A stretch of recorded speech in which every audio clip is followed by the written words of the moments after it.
Bien, pues bueno, como les comentaba, esta nueva ley de renta empieza en vigor a partir del 1 de enero del 2014 y el cambio trascendental en el caso de personas físicas, pues precisamente esto, ¿no? La eliminación del régimen de los pequeños contribuyentes, los famosos repecos, y la eliminación del régimen intermedio a las actividades empresariales. Y bueno, pues el régimen de pequeños contribuyentes realmente era una minita de oro sabiéndola manejar de una manera correcta. Los famosos 2 millones de pesos siguieron prevaleciendo en aquel régimen, hasta ese monto podían tributar. Y bueno, pues cuál era la bondad que ofrecía este régimen, ¿no? Que a cambio de una cuota integrada que se pagaba a la entidad federativa, entiéndase por entidad federativa, a la Secretaría de Finanzas del domicilio fiscal que pertenecía al contribuyente, pues se pagaba una cuota y esa cuota integrada contenía el impuesto o el equivalente al impuesto del ISR, el impuesto a la renta, el impuesto al valor agregado y en su momento el impuesto empresarial a tasa única. Entonces, bueno, pues a cambio de esa cuota que se pagaba también de manera bimestral, pues el contribuyente, el pequeño contribuyente, cumplía con sus obligaciones fiscales, no tenía que acumular sus ingresos a los demás ingresos que hubiera tenido en el ejercicio, con la condición de que presentara al final del año o el siguiente año una declaración informativa.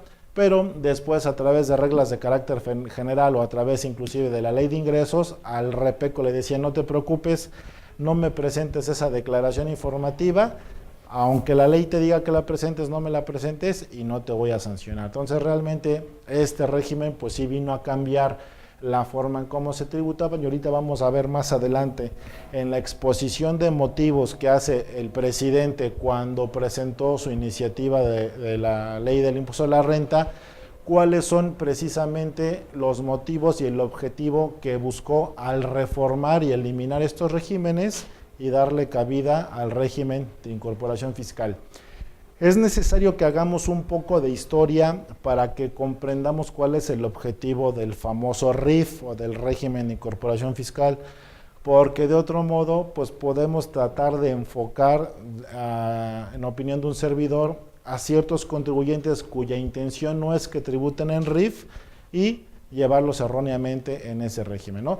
Y aún así, aunque es un régimen pequeñito, está muy regulado y no le da cabida a ciertos contribuyentes que antes sí les daba apertura. Bien, vamos a entrar en materia. Esta es la exposición de motivos del Ejecutivo Federal. Este es un extracto.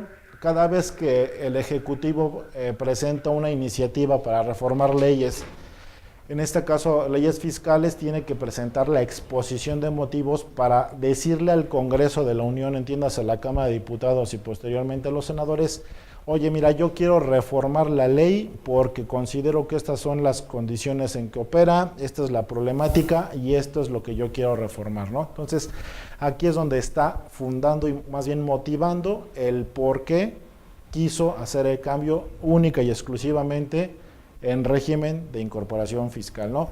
La exposición de motivos es muy vasta, tomando en consideración que en 2014 fue una reforma fiscal algo agresiva y sobre todo se modificaron bastantes cosas.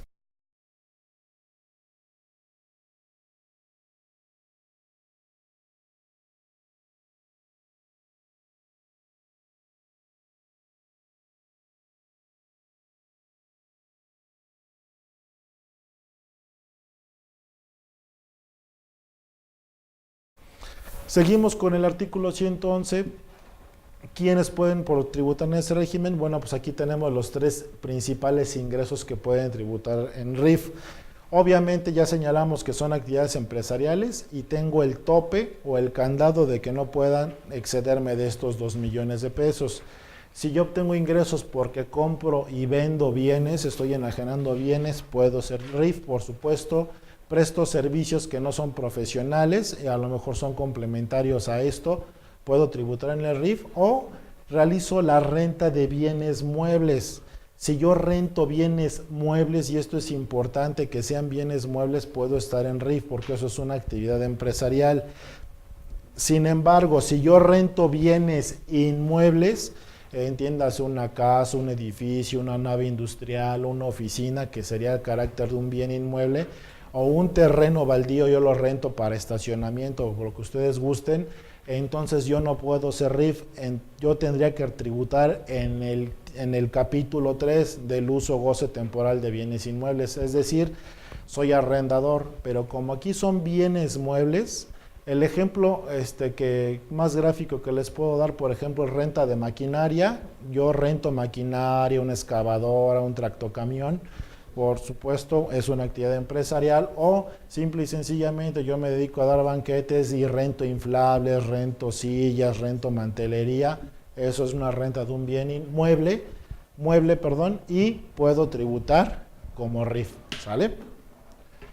Bien, pero también había candados que me ponía la ley, porque se supone que yo nada más podía hacer RIF por obtener ingresos por actividades empresariales y ingresos por actividades empresariales. Oye, ¿qué pasa si yo estoy asalariado? Por ser asalariado ya no me das oportunidad de tributar en el RIF. La ley decía que no podías, o más bien de manera tácita lo decía. Después, por reglas de carácter general, salió publicado que si tú obtenías, además de RIF, ingresos por sueldos, sí podías tributar en el RIF. Entonces, la regla sigue siendo la misma, que no rebasen 2 millones de pesos, y si tú obtienes ingresos por RIF, que sería actividad empresarial, y obtienes ingresos por sueldos, o ingresos por asimilados a salarios, o ingresos por intereses, hasta 2015 sin problema podías tributar en RIF. Ya para 2016 incorporan a una nueva facilidad para quienes quieran tributar en RIF, el otorgamiento del uso goce temporal de bienes inmuebles. ¿Qué quiere decir esto? Que si yo soy asalariado, si yo tengo ingresos por RIF o por actividad empresarial que tributen en RIF, y aparte rento un bien inmueble, sí puedo ser RIF, pero si en conjunto de estos ingresos no rebasan de 2 millones de pesos. Entonces hay que tener cuidado, porque hay personas que interpretaban, oye, yo de RIF puedo facturar hasta 2 millones, pero también soy asalariado. No, porque si tú por sueldos, vamos a suponer que ganaras 1 millón de pesos al año de sueldos, para RIF solamente te queda otro millón más. Con el simple hecho de que se excedieran la suma de esos dos ingresos de diferentes capítulos de 2 millones de pesos, ya no se podría tributar en RIF para el siguiente año, ¿no? Entonces, ya hay candados. Lo desfavorable es que lo ideal hubiera sido que fuera actividad empresarial hasta 2 millones y los demás a lo mejor otro tope. Pero en conjunto todos estos ingresos no pueden rebasar de 2 millones de pesos. Y la novedad, insisto, para 2016 es que ya también dan la oportunidad de que si somos personas físicas que obtenemos ingresos por arrendamiento de bienes inmuebles, podemos tributar en el RIF. ¿Sale? Perdón. Sí. En el 2014, ¿Perdón? en el año 2014 no nos estaban permitiendo estar dentro de la declaración por poder el tratamiento de los No. empezaron a cambiar. Ah, bueno, porque reformaron la ley. Nada más le pido un favor con el micrófono. Ahora ya nos dan la oportunidad de estar dentro del RIF, Sí. independientemente que tienes que presentar tu declaración por actividad empresarial, que es RIF, y otorgamiento del uso goce, ¿no? Así es. Y eso, pues el otorgamiento del uso goce se sigue presentando en el pago referenciado, Sí. la declaración, Sí. y no hay algún problema o algo. No, en absoluto. De hecho, 2014 y 2015 no nos permitía hacer en RIF. No. Y usted podía inclusive en arrendamiento optar por la deducción que quisiera, la deducción ciega o la deducción a través de comprobación con requisitos fiscales. Eso no cambia, inclusive también en reglas de carácter general también lo precisa. A ver, si tú tienes ingresos por sueldos, por actividad empresarial RIF y por arrendamiento, cada una deberás de cumplir con tus obligaciones fiscales de acuerdo a las modalidades que les impone la ley.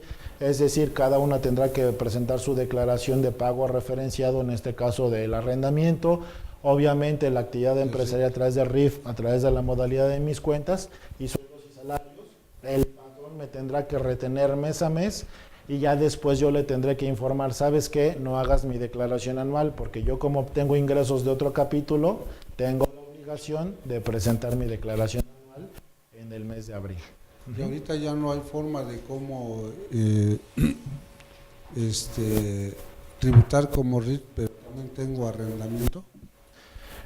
Para 2016 sí, pero desafortunadamente la opción se venció en febrero del 2016.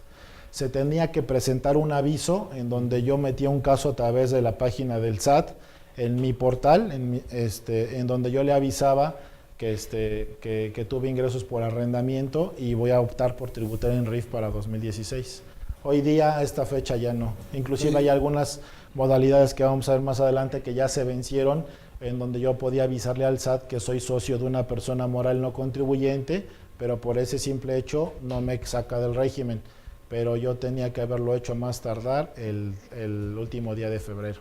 Ahorita ya, desafortunadamente, ya se venció esa opción. Entonces sigo como actividad empresarial dentro de RIF y afuera el otorgamiento del uso goce para que entre en RIF, ¿verdad? Sí. Y sigo presentando mi declaración normal dentro de arrendamiento. Sí, por supuesto, eso sí. Sí, un régimen no le tendría por qué afectar al otro. De hecho, más bien, en este caso, el arrendamiento es el que le podría afectar a RIF si no metió el aviso que obligaba a la disposición.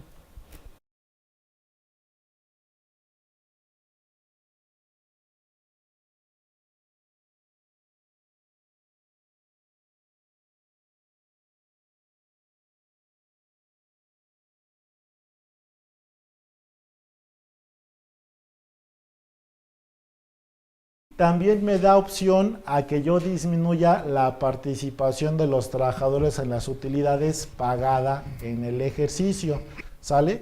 Entonces, obviamente, si yo hice pagos de PTU, cuando pague esa PTU, la puedo incorporar dentro de este rubro. Pero la condición, obviamente, es que esa PTU esté pagada, ¿sale? No provisionada, la PTU que fue pagada. Perdón. Sí. ¿Cómo voy a deducir dentro del régimen de incorporación fiscal la compra de un automóvil que me vale 300,000 pesos? ¿Cómo la va a deducir? Sí, la razón es es al 100%. Sí. Y deduzco los 300,000 pesos. Bueno, es que ese requisito de las deducciones está aplicado para los activos.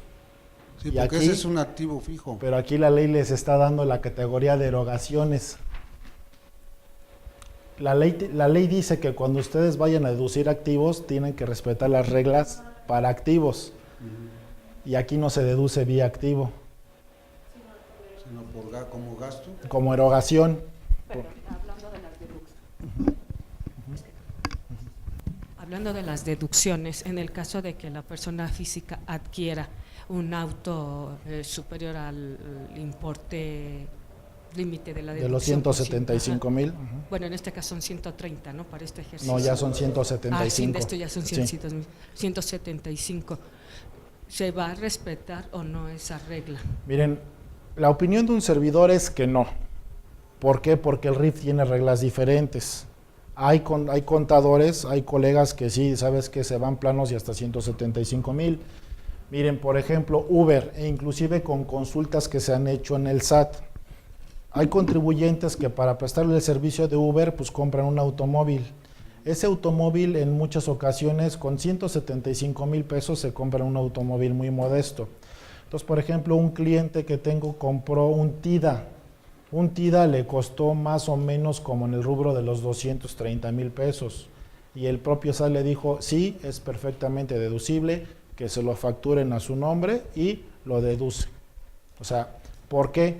Porque el argumento de la autoridad, coincidiendo con el argumento que yo tengo, es tú tienes un tratamiento fiscal diferente.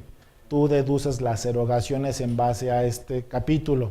Una persona moral o una persona física que está en el capítulo 1 deduce a través las inversiones respetando las reglas que impone la ley del tratamiento de inversiones. Para efectos de RIF, este tipo de bienes no es un activo, es una erogación y no la deduciría como tal. ¿Alguna pregunta? ¿No? ¿Sí? Es decir, total lo que me cueste el Sí. Es correcto. Y por supuesto, sí. Sí. Sí.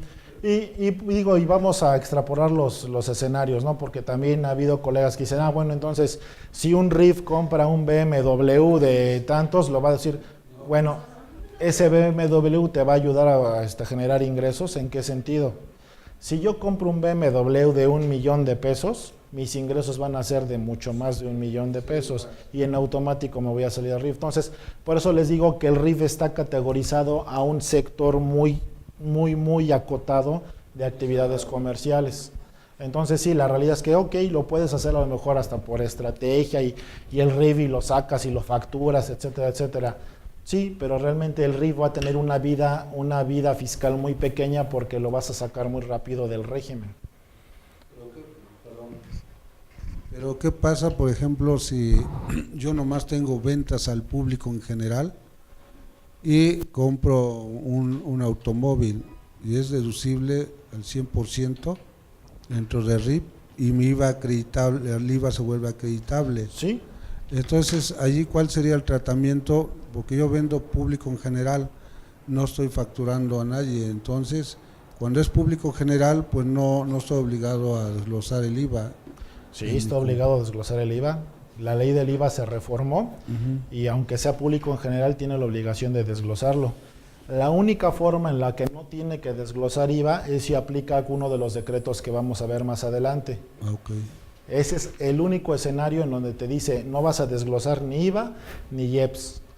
Y para que sigas gozando, por ejemplo, de la reducción del 100% del impuesto, no debiste haber tenido ingresos superiores a 300,000. Entonces, por eso le digo que trae candados en donde a lo mejor sí puedes hacer ciertas cosas, pero ya dejas de tener ciertos beneficios. Pues eso puede partir de 2016, ¿verdad? Sí, la reforma 2016 es correcto. Es donde está, sí. Porque anteriormente no era así. Es lo que en el argot muchos le conocen como el mini RIF, los famosos 300,000 pesos, que si operas única y exclusivamente con público en general, obviamente atendiendo a ese decreto no desglosas IVA, y entonces el IVA no lo vas a causar porque vas a tener derecho a la reducción del 100%. Pero ya, no estoy adelantando mucho. Ahí está, ¿vale? No, pero bien. Sí está dentro del tema. Es correcto. No, sí, y viene más adelante. ¿Sale? Bueno, miren, esta es la tarifa y ahora pues también ustedes vean la progresividad de la tabla. Esta es una tarifa bimestral. Si yo la divido entre 2, mi límite máximo son 250,000 pesos mensuales, ¿no? Si ustedes multiplican 500,000 por 6 bimestres, ¿cuánto da? Son 3 millones. En automático me salí del RIF. Entonces, la recomendación es, si ustedes tienen un contribuyente del RIF y en algún bimestre tienen que aplicar este rango, cuidado, porque es muy probable que se esté pasando de ingresos o esté casi en el tope de salirse de ingresos. Entonces, hay que tener cuidado. El sistema, el de mis cuentas, ya lo hace todo el cálculo automático, pero son puntos que hay que cuidar. Oye, pues lo lógico es que tengas, pues digo, no es impedimento, tú puedes tener deseable los ingresos que tengas, pero obviamente atendiendo al monto de los ingresos, pues va a ser el castigo que vas a tener si puedes seguir o no en RIF, ¿no? Pero esta es la tarifa y bueno, pues aquí viene. Esta tarifa también es cambio para 2016, ya va a ser actualizable. ¿Qué dice la disposición? Cuando la inflación acumulada rebase más del 10%, en ese tenor se va a tener que aplicar una actualización a la tarifa. Y para saber cuál es la última fecha en la que se considera que se actualizó la tarifa, se va a considerar como mes de partida diciembre del 2013. Entonces, ¿qué va a ser? La inflación de diciembre de 2013 acumulada hasta la fecha en que rebase de 10 puntos, en ese momento se va a tener que actualizar la tarifa y obviamente pues van a actualizar tanto la progresividad de los montos y, por qué no, tal vez a lo mejor hasta los porcentajes. Pero bueno, no, más bien esto es muy difícil que cambie. Este es el que se actualizaría dependiendo de los rangos y del efecto de la inflación acumulada que rebase del 10%.